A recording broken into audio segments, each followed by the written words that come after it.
What's happening, Carolina fans? Welcome to Two Fans in the Stands, a podcast related to all things Carolina Panthers and North Carolina Tar Heels. I'm your co-host, Tony. And I'm your co-host, CJ. Let's go.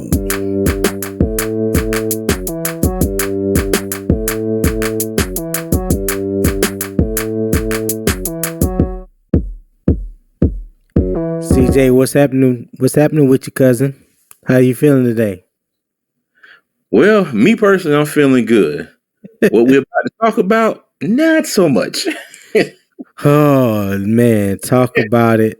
Let's go and get it. Let's go and get this. I don't even know what you want to call it, bro. Let's get this shit show over with. Yeah, get this shit show over with. So let's get right into it, man. Damn, let's just get right into it. Tell me what you saw, man. What you know?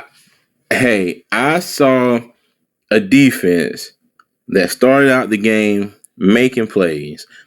Last week, my main point was for them to keep pressure on Kyler Murray, keep him in front of them. Don't let him, him and his athleticism, beat them. His Mighty Mouse powers. Yeah, I was about to say something about a toddler, but I can't disrespect that man like that because they just beat our ass. But right. But keep him in front of us, frustrate him, get him out of what their offense wanted to do, and we did that for a half of football. We did that. I'll even say we did that for 3 quarters. We did that for 3 quarters because it was 10-10 after 3 quarters. Yeah. Yes, it was. It was 10-10. And fourth. Big Frankie Louisville, Oos, had the pick 6. Yes, he did. Defense was holding their own. They was holding them down. They were keeping us in the game.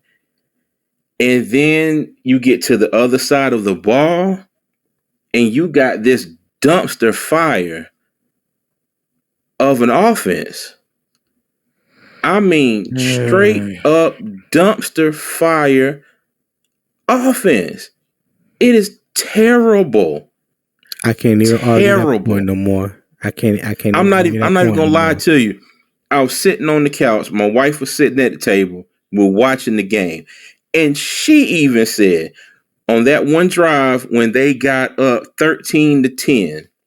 Yeah. And me and her looked at each other. We said the exact same thing. We was like, well, the game gonna be over when Arizona kicked this field goal or scored this touchdown, before they kicked the field goal. We were saying the same thing. This game is over. As soon as they get this lead, the game is over. Mind you, this is an Arizona team that hasn't held a lead all season long. The only time they had a lead was at the end of the last game when they played the Raiders, when the defense scored that game-winning touchdown in overtime. So technically, they haven't held a lead at any point in the actual game this whole season. But when you ain't doing right, when your offense ain't doing good, when you haven't led all year, come on down to Charlotte and play the Panthers. We'll get you right. That's how I feel. It's people. I'm sorry, teams. They bring up these stats. They haven't done this all year. They haven't done that all year. I hate when they do that because lo and behold, they always play the Panthers. And if it's a negative stat that the other team has that we're looking to continue, we're always the team that breaks that streak. And whatever they haven't been doing, they always do it versus us.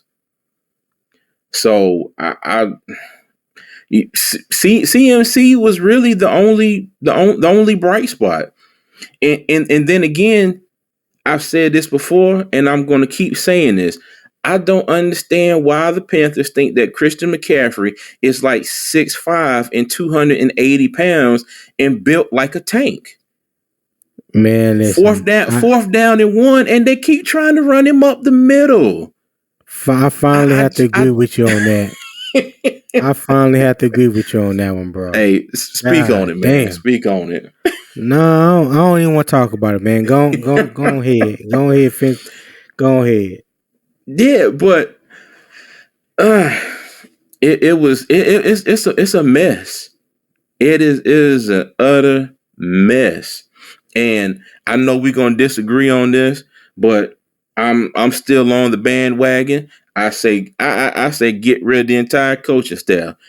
Get rid of Rule, get rid of McAdoo, get rid of Snow.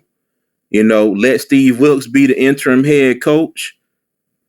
Something. Okay. It's something has to change, and I think it has to change now because Carolina is 1-3, and we're not coming up on a particularly favorable part of the schedule. I'm not even gonna lie. Last week was a surprise to me, and then I got a tad bit optimistic about this week, and I Yes, you guess that did. goes to show. I guess that goes to show you. Soon as I get optimistic about these damn Panthers, here they go with this. I mean, now this, and I said this last week. We were joking around. I said, well, a stop clock is right twice a day.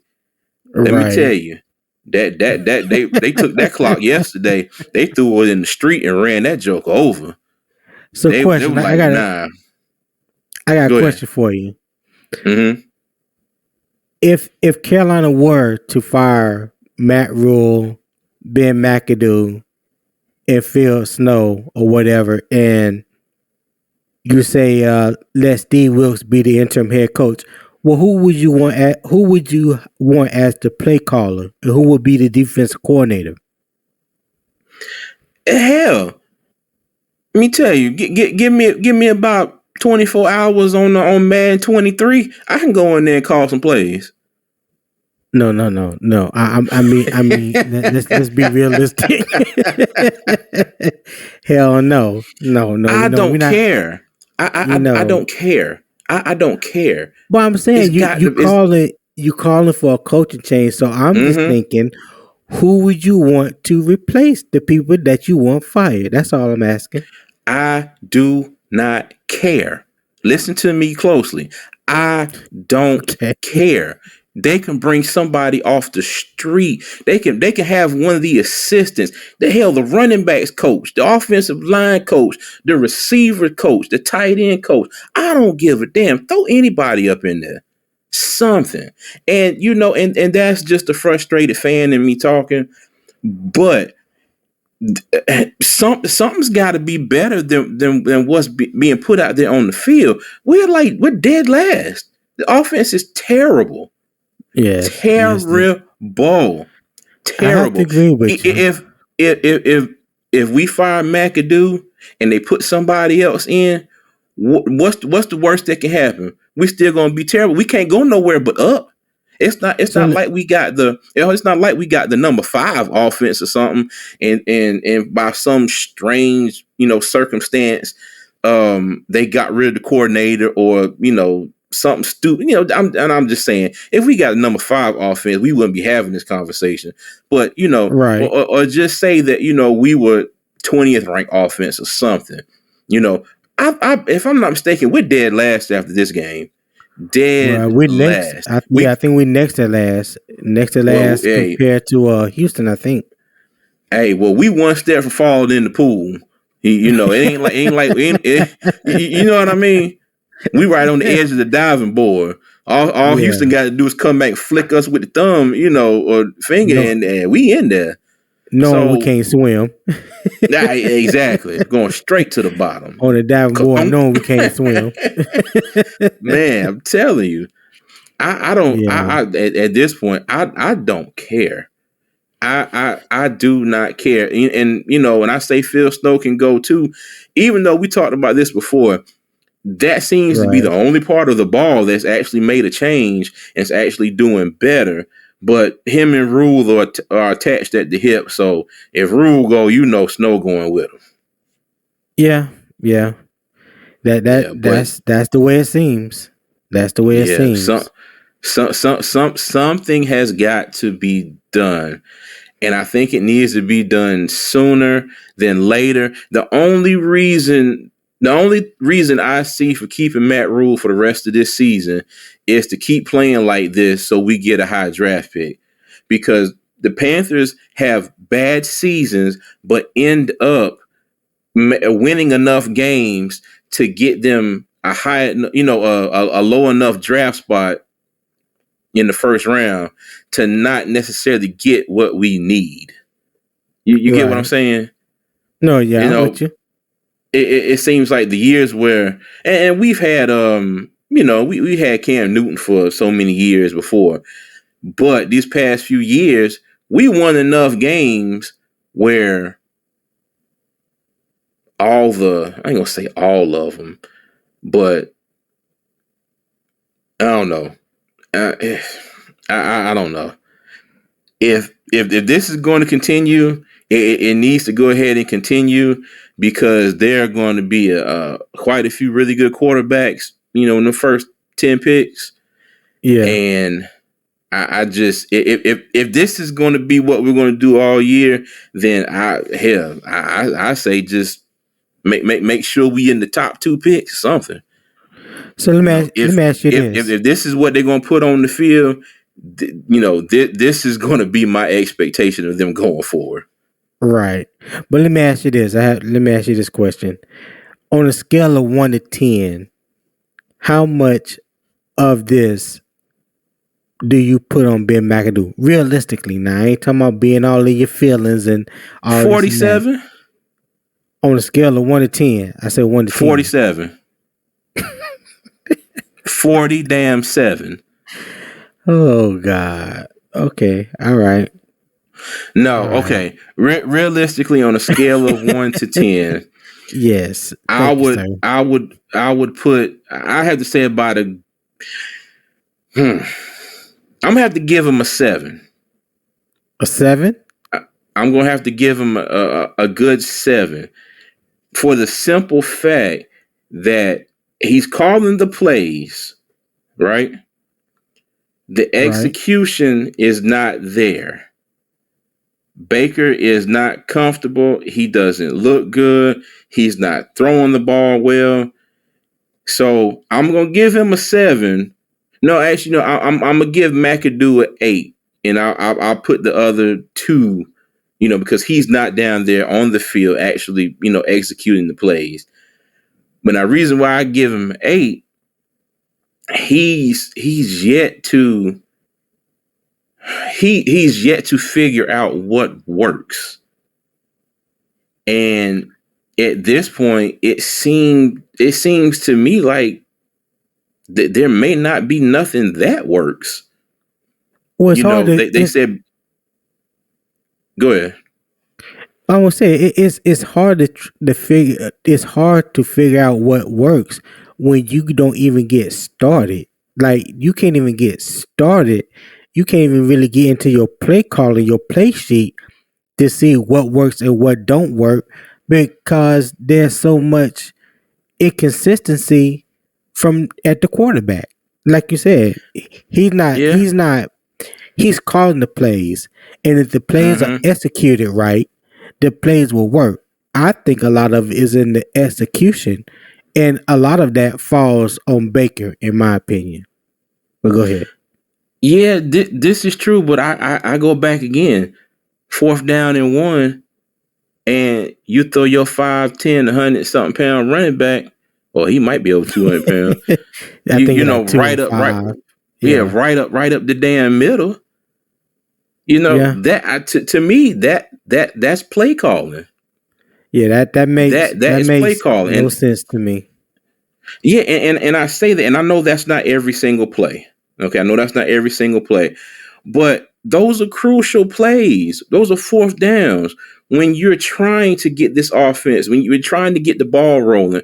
You're trying to get them moving. You're trying to get them in a groove. And they did this. What?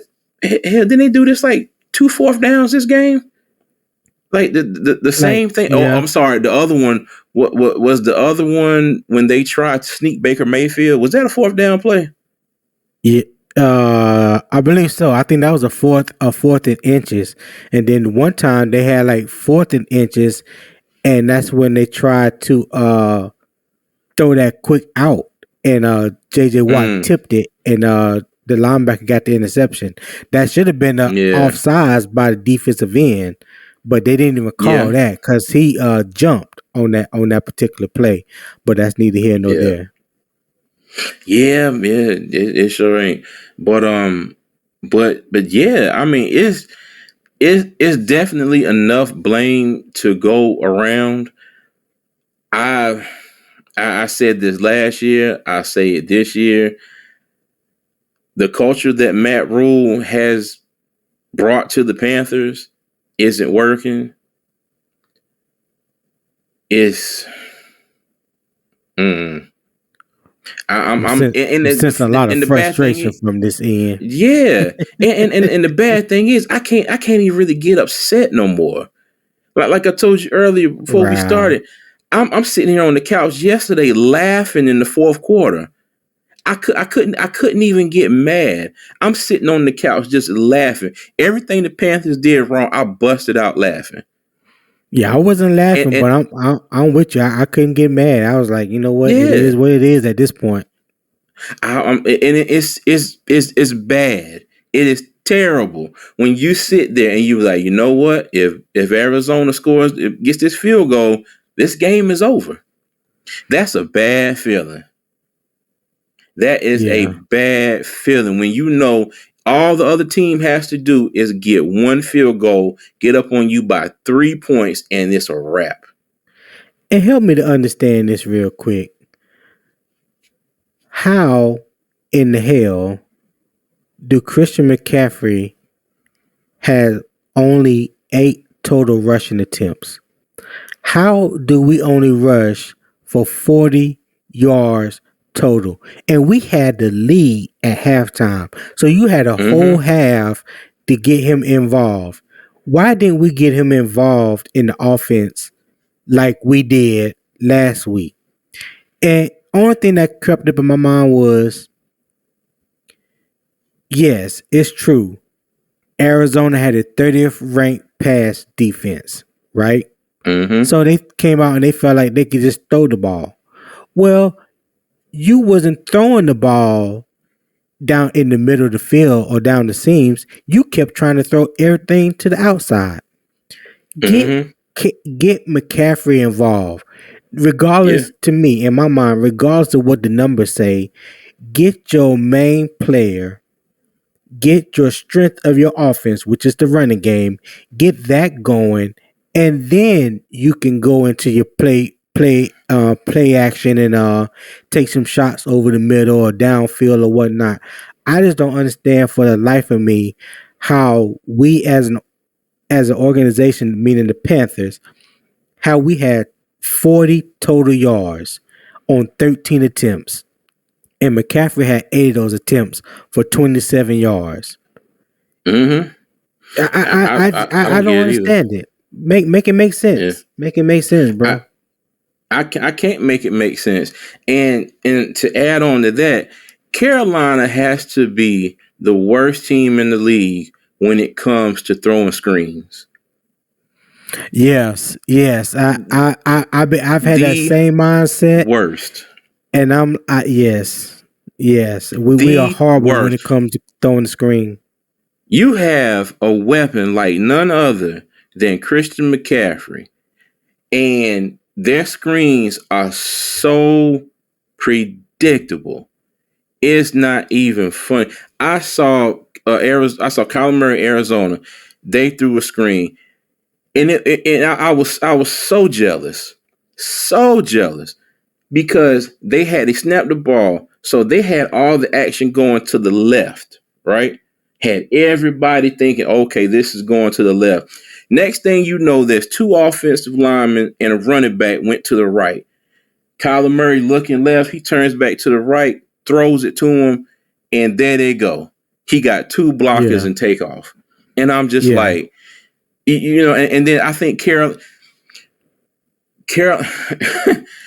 it's almost like every screen I've seen Carolina throw this year, especially when they try to throw it to Christian McCaffrey.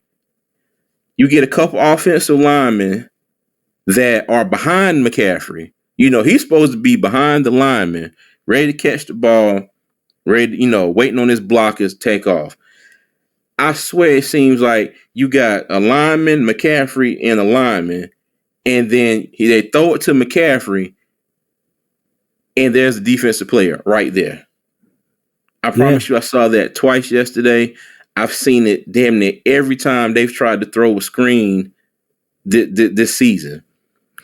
I think that's a product of there's nobody on the offense that scares the defense but McCaffrey. Yeah. That's what I think. I don't think there's nobody on the offense, none of our receivers, damn sure not none of our tight ends. Nobody scares Christian McCaffrey. I mean, scares the defense other than Christian McCaffrey. So he can't get involved in the screen game or slip out into the flat and catch a ball, because everybody's keying on him. Everybody is keying on him. Wherever he moves, that's where the defense flows to, because nobody else scares them. That's just my take. It's almost like that song Ludacris had. It's like, when I move, you move. That's where defense going. But Christian like go, we go. We ain't worried about nobody else. Yeah, just like that. Exactly. And it's been like that for the past 2-3 years. It's been like that for the past 2-3 years. But at least, at least the first part of last year and for most of the season in 2020, I just don't get it, because we have seen what this offense can do. And I think I said this last week, and I'll go back because we were talking about, the quarterbacks and all that stuff. Teddy Bridgewater, different play calling, different coordinator. Here you go. Go ahead. No. I'm not saying I ain't gonna lie. I would take Teddy back right now, but that's another story for another time. But my point is, we know what this offense is capable of. You get what I'm saying? Even with a trash offensive line. Well, okay, the offensive line last year was trash. The year before, it was a little better. It wasn't too much better. In 2020, it was better. I'll give them credit. But Teddy played with a better line in 2020 than Sam Darnold had last year. Last year, yeah, he did. Yeah. He definitely did. But we know what this offense can do. I mean, and we did that most of the year with Mike Davis. Yeah. It's not like that year. Now, mind you, McCaffrey is a big part of the offense, and the offense was not the same when he wasn't in the game. But we had a bell cow, and we used him when we needed to. They're not using Deontay Foreman. They're not using Deontay Foreman. I don't understand it. He's bigger than Mike Davis. Mm-hmm. I don't get it. He is, but I go back to, I was so pissed when they let Mike Davis go to Atlanta. And I know McCaffrey was coming back, and he probably wanted to go somewhere where, he thought he was going to be the main back or whatever. But Mike Davis was hard to bring down. Yes, he was. He was hard. He almost gave me Marion Barber vibes, when he played with the Cowboys. Yeah. I don't think he was that good as far as breaking down, but he gave me those vibes. He was not going down that easily with the first contact. Right. No, you're right about that. You're right about that. I love Christian McCaffrey to death, but if he don't juke you out of your shoes and you get a hold of him, he's going down.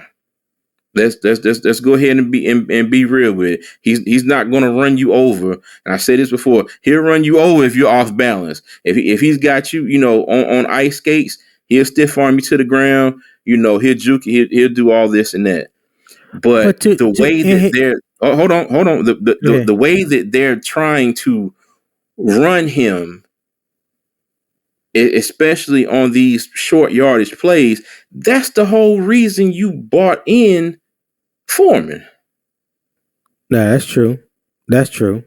You're You exactly know what I right. mean? That is You're the exactly whole right. entire reason you brought him in. The whole reason you wanted to decrease his workload some, keep him from getting all these hits and beat up and injured. And and yeah, and then you want to call quarterback sneaks, and you want to run it up the middle behind the behind the line. That's just you know Let, let me let me they are let me they touch are on right. that.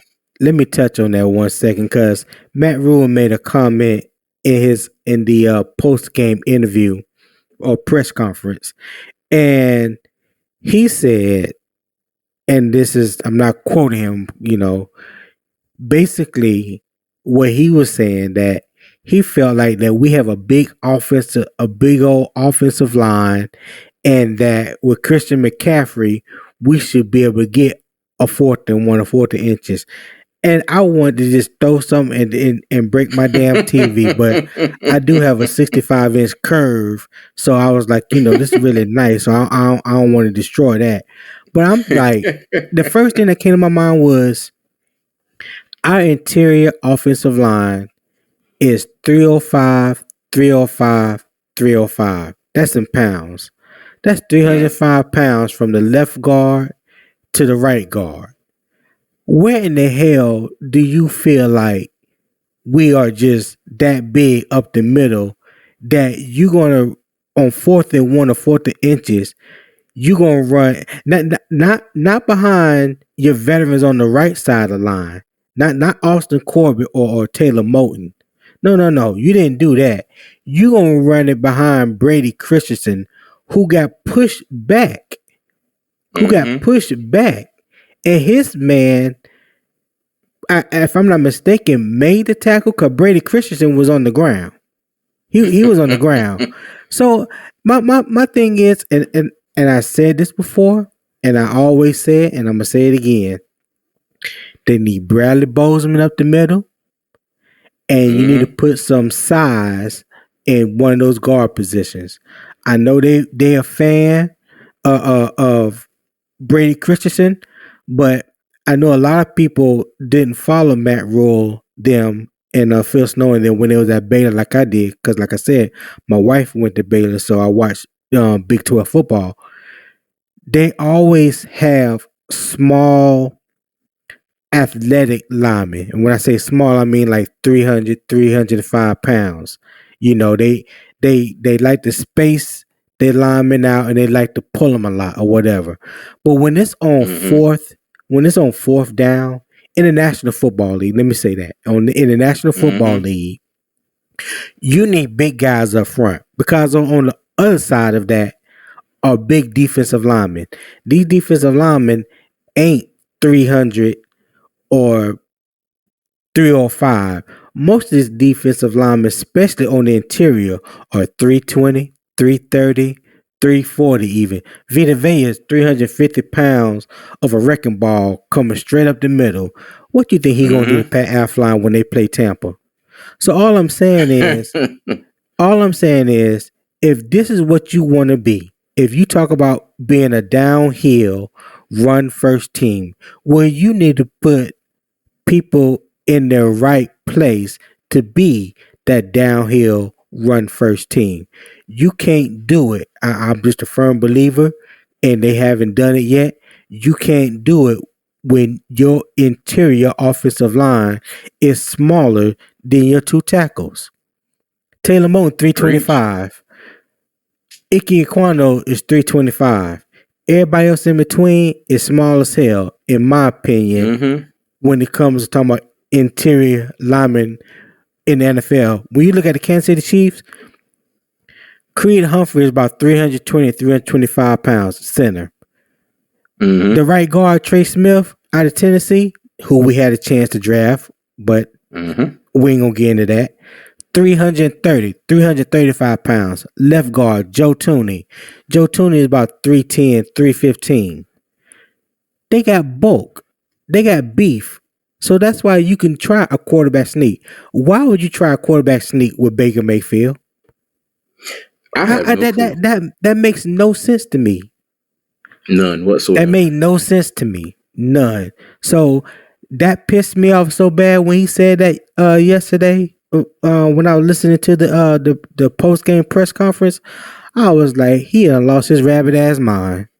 He really drinking that juice that he done created, concocted or something, and I don't know what it's doing to his brain, but that ain't it. That was not it. If you're going to run that play, Deontay Foreman would have been a better option than running Christian McCaffrey straight up the middle like that. That's Yeah. why I say I'm with you on that. Huh. Okay, so I vented Shit, about that. Giovanni Ricci. Hell, Yeah, something. but again, we ran the ball a total of 13 times yesterday for 40 yards. 40 damn yards when we had Christian McCaffrey coming off back-to-back 100-yard games. I Yeah. said last week. Arizona said you're not having none of that. Yeah, I said last week he need at least 20 to 25 touches in order for your offense to be successful. You can't do it like this, bro. You can't do it like this. You can't rush him just eight times for like 25 yards and think you're going to be successful. Nah, man. Nah. Yeah, it's wild, man. They back there not giving him the ball when they need to, running the wrong plays. Baker Mayfield still got happy feet. You know he's and it's frustrating because it's a lot of plays where he had the receiver, you know, and then he's overthrowing them. And shout out to the wide receivers because they were getting open yesterday. I have to say that. Except Rashad Higgins. Okay, we're not gonna talk about that. I'm not gonna talk about that. That's because now you're trying to get my blood pressure up, and I'm not. And Joe got in the game. One play, fumbled the ball. I was like, come on, dude. And it wasn't even a damn pass play. Yeah, he was doing a double reverse. You know, all these damn people. He was the first leg. Rashard Higgins, he's familiar with Baker and this and that. That's cool, and I agree with them. I agree with them on that. But I don't ever recall seeing Rashard Higgins run a double reverse or reverse when he was in Cleveland. I don't. Yeah, I don't ever recall seeing him do that. Now that's the play that you let Robbie Anderson do, or DJ Moore. Just run a damn reverse. Yeah. Well, this is true. Now I like what they tried to do. They tried to run the double reverse. I get that, but hey, you know what? We ran the double turnover. That is not what Rashard Higgins is for. That's not his thing. He's not. That's not what he does. That's not what he does. Laviska Shenault pulled his hamstring on that one kickoff punt return. No, I think it was a kickoff return to start of the game. I'm like, damn. I'm like, but you finished last. This is what threw me off. He finished last week. You know, the game last week. Didn't hear nothing about his hamstring. Nothing about him possibly being on the injury report. Then all of a sudden this week they talked about his hamstring.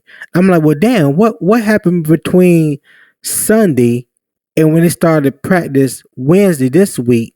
What happened to your hamstring, bro? You know what I'm saying?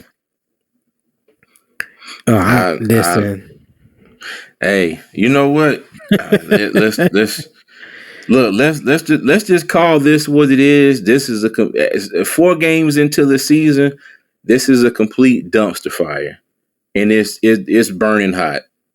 It is burning hot, and I don't see any relief in sight in the near future.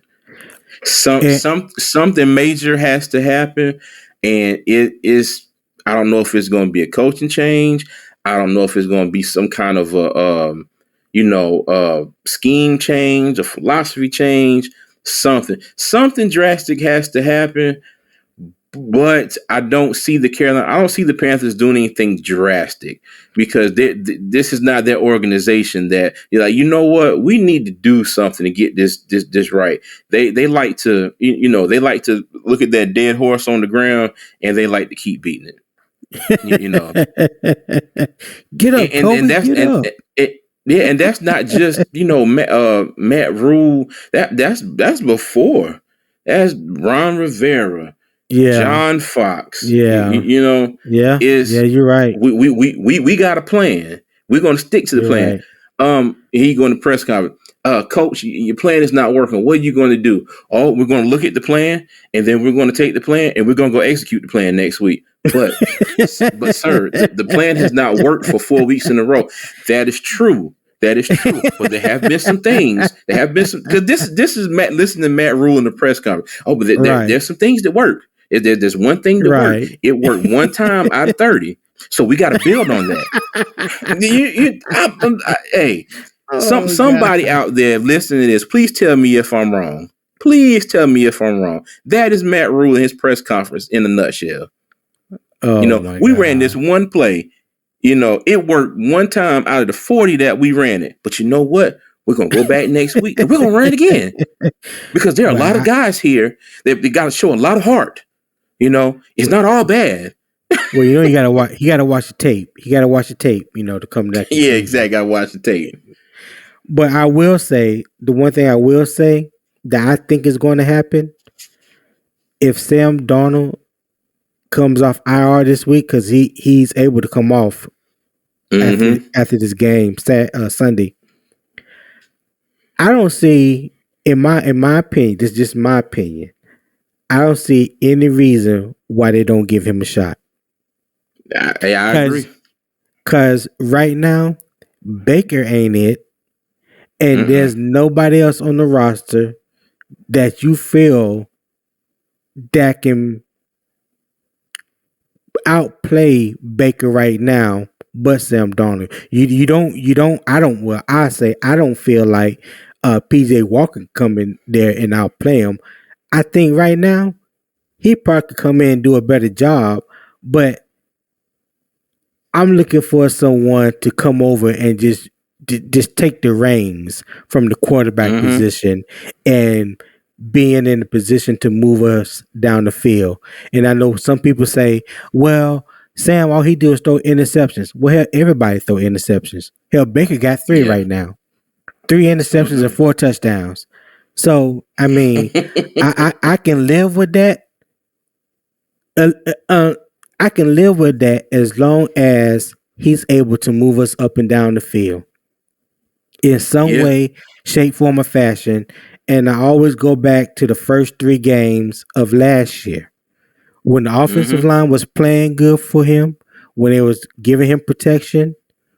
Sam Darnold looked like what a lot of people thought he would look like when he was drafted by New York. It wasn't until after the offensive line broke down, Christian got hurt, that you saw the ship sink. Right, you saw the ship sink. You know what I'm saying? Because like I said earlier, nobody feels threatened. Christian McCaffrey is the only person on offense that puts fear in the defense heart. And when they took that away, when that went away last year, it was open season. It was like fair game. So all I'm saying is they brought in Baker. It ain't work. It's not working. Sam Darnold is getting ready to come, eligible to come off injured reserve.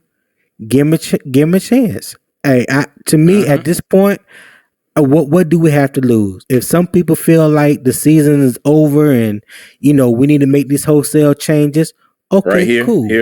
Right here. Right. You raise your hand. Hand in the air. Yep, hand in the air, folks. So if that's where we at, why not throw him out there and see what he got? Because we don't know what he got, and we may be pleasantly surprised. We may not, but like I said, throw him out there and let's see. That's where I'm. Yeah. That's where I'm at it right. That's where I'm at with it right now. Because Baker, It's the reason why Cleveland decided to part ways with him, and we seeing it, Mm-hmm. and we are seeing Yep. it firsthand.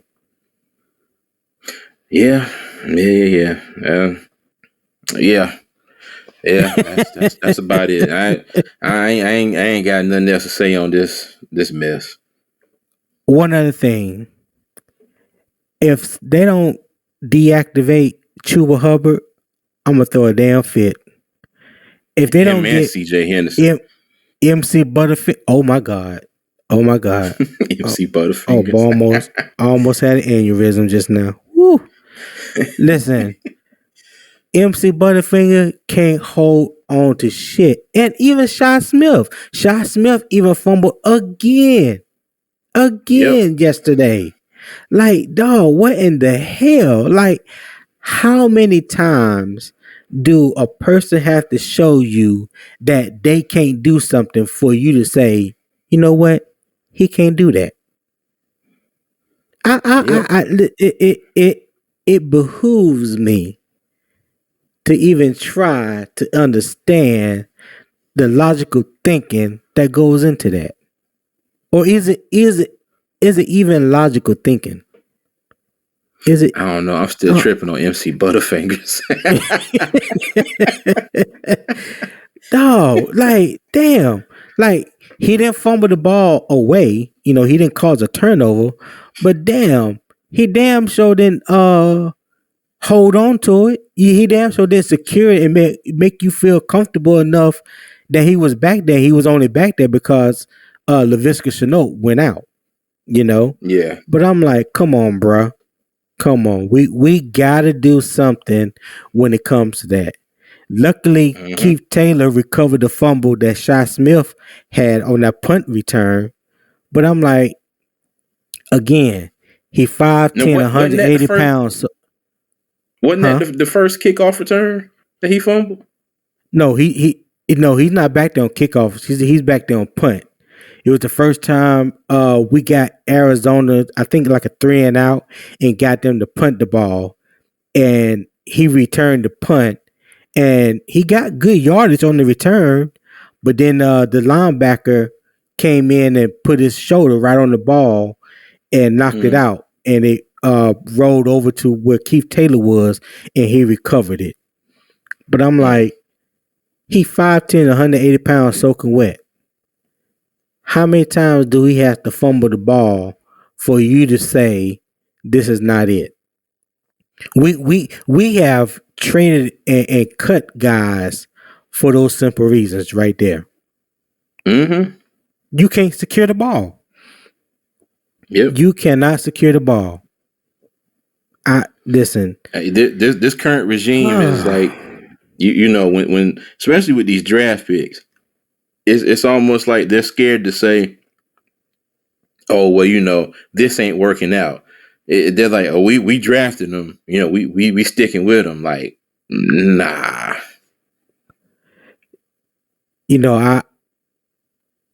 I got a story to share. Last night, I almost wanted a damn cigarette.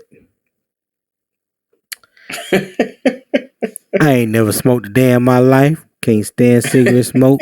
Hate it with a passion. To be perfectly honest. But I wanted a cigarette last night. Now I don't know what I was gonna do with that cigarette. I don't know if I was gonna light it, just look at it, be mad at it. But but I want to take my Oh boy. frustrations out on a cigarette. I don't know. That's how frustrated I was. You know that saying is, I'm so mad I can't. I have to laugh to keep from crying. You ever heard your mama say that? No. You never heard that saying? My mom just I beat have my to, ass and called it a day. oh yeah, my mama beat that ass, cry, and then come beat that ass again because you made her cry. Yeah, yeah. I No, used to but get I used to I get got you. double ass whippings. I don't know why, but I think that's what it was. But no, I get what you're saying, because that Bruh. was me yesterday. I just and and it wasn't. I had to laugh to keep from crying because all in all, it's sports. But I couldn't even get mad. I couldn't even get mad because it wasn't like I was expecting anything else. That's You know what I mean? bad. That's bad that's Yeah, bad in itself. yeah. I wasn't expecting anything else But you after wasn't the expecting to first be that quarter, worse. You wasn't expecting to be that bad though, was it? Were you? bruh. After the first quarter, when after the first half, when the only score we got a field goal and defense scored a touchdown. After that, it was to me, it was okay. I was waiting on Carolina to get lucky and have that one big play, or I was Yeah. waiting on Arizona to score. Yeah. That was Yeah. my mindset. You Yeah. know, if the offense could have got some more points on the board, maybe the defense could have held them off, but they turned the ball over in the red zone, what, like twice, I believe. You know, Yeah. and then they got their field goal. That was a wrap. Like I said, we were sitting here and we said Arizona get this field goal, that's game over. And I It was hate to like say it, but that was game over. it was like a it was like sitting there saying it's just a matter of time. It's just a matter of time. Yeah, you know what's gonna Something's going to happen. It's happen. coming. Yeah, Yeah. like you sitting there tapping your finger on the table, like, I'm just waiting. I'm Yeah. just sitting here, and then you're like, there it is. All right, what's Let me see what other game is playing right now.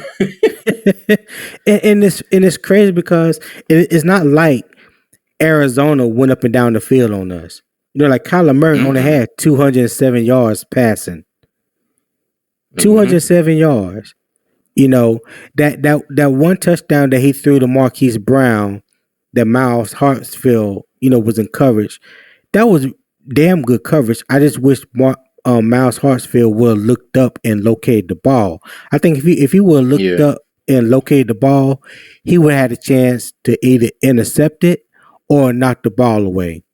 And then I Mm-hmm. looked at it and I was like, damn, bro, you had your hand in there. You ain't strong enough to get the ball away from Marquise Brown. Yeah. So, but he had excellent coverage. And to your point, CJ Henderson, I I don't know what it is. I don't know what it is with this dude getting beat like that. And then when he gets beat, he feels the need to damn near want to wrestle with somebody instead of turning around and locating the ball, or at least get his hands up.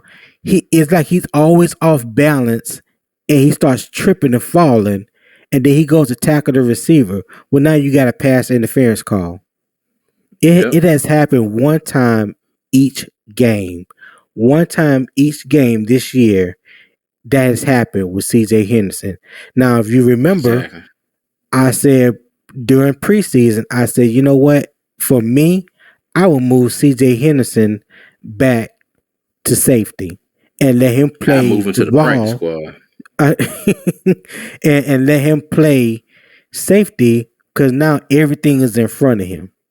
Because I don't Mm-hmm. think he has the read and react skills to play man coverage. You know what I'm saying? Nah, Me he don't. personally, he got the size, he got the speed, but to play man coverage like we typically want to play, I don't think he'll do it. Keith Taylor can play better man coverage than CJ. He ain't got CJ speed, Mm-hmm. but he got better technique when it comes to playing man coverage than CJ. He does. You know, but yeah, that guy again. There's a reason why Jacksonville traded him and got rid of him after his second year, after he was the first round pick of the Jaguars. There's a reason. Yep. There's a reason. But Yeah. oh man. So I Well, want that take same us on out. I want that same cigarette right now. I ain't gonna smoke it, but I just want it. I think I just really want to take my anger out on that cigarette because I hate cigarettes just about as much as I hate that damn game yesterday. I think that's what it Yeah. is. That's what Nah, it is. don't mess with no cigarettes. Don't even add. Don't add nothing to that industry. I hate them too. Yeah, I ain't gonna do it. I ain't gonna do it. All right. Well, that would do it for us on Two Fans in the Stands. That's the week 4 recap of the Carolina Panthers versus the Arizona Cardinals at Bank of America Stadium in Charlotte, North Carolina. Check us out next week as we host the San Francisco 49ers here at Bank of America Stadium again in Charlotte, North Carolina. As always, Panthers Nation, Hold up, keep hold up, hold pounding. up, hold up, hold up, hold up, hold up, hold up. Huh? Panther Nation. Instead of keep pounding, we need to keep praying. Oh my God. Keep pounding. We out.